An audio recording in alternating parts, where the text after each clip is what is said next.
Right, this is the other end of the propeller shaft. So what we've got here, we've got a thrust bearing. It's a bit dark for the old camera, I'm afraid. So, and then there's the shaft going through, and this coupling is the thrust coupling. That's like one of those clamp-on type thingies. I machined off the pulley, and so when the prop gives thrust, it pushes on this coupling, which pushes on this bearing. That's in forwards. When we're going to reverse, the prop goes backwards, and the propeller pulls, and this coupling pushes on this bearing. So that bearing sandwiched between the two.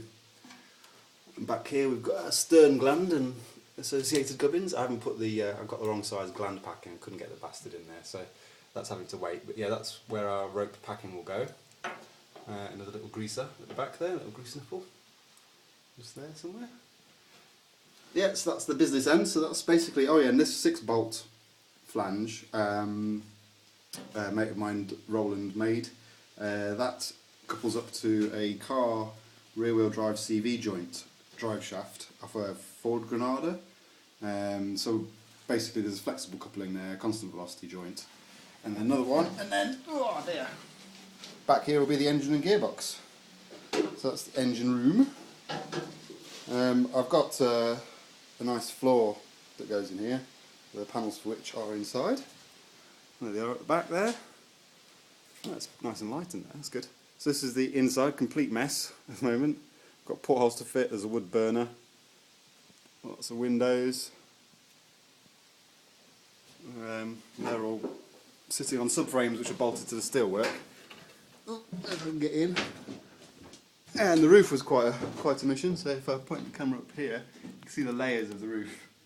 So on the inside, I think it's teak or mahogany, I'm not sure. That's the original planking, that's sort of 30mm thick planks. And then we've got 18mm of oriented strand board, OSB, and then 25mm of Celotex insulation, and then another 12mm of OSB, and then that floppy business there, that's the EPDM rubber roofing. So I haven't cut the hole out here yet, there's a few of them. There's a vent over there, another vent here, and another vent down the other end there.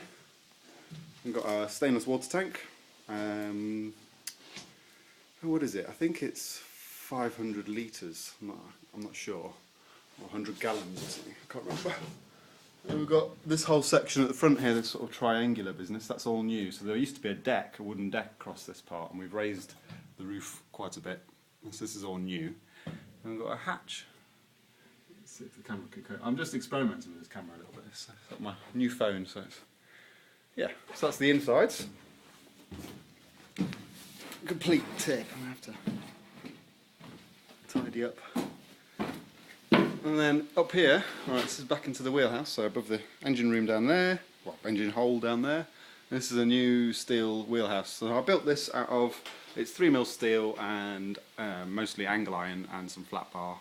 And because, basically the reason I did this is because I discovered that the roof and the windowsills of the original wooden wheelhouse were completely rotten.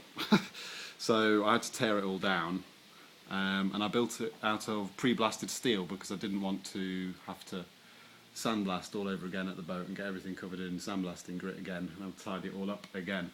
So I bought some weldable primer, had it blasted and primed, and then assembled it, and then I've just painted it. So we've got some like little corner gussets there. This is the doorway. So you can see I've got a cutout in the roof. There'll be a little slidey hatch, and that gives you headroom to get in. Before you had to stoop horribly to get inside. And then this is the sort of front windscreen kind of bit. There's a separate frame for that, which is, I can get down there.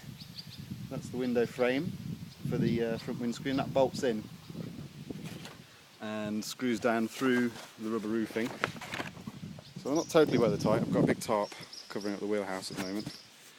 But this section is all watertight. This is EPDM rubber roof, which is strangely bubbling up in the sun. And it sticks back down again.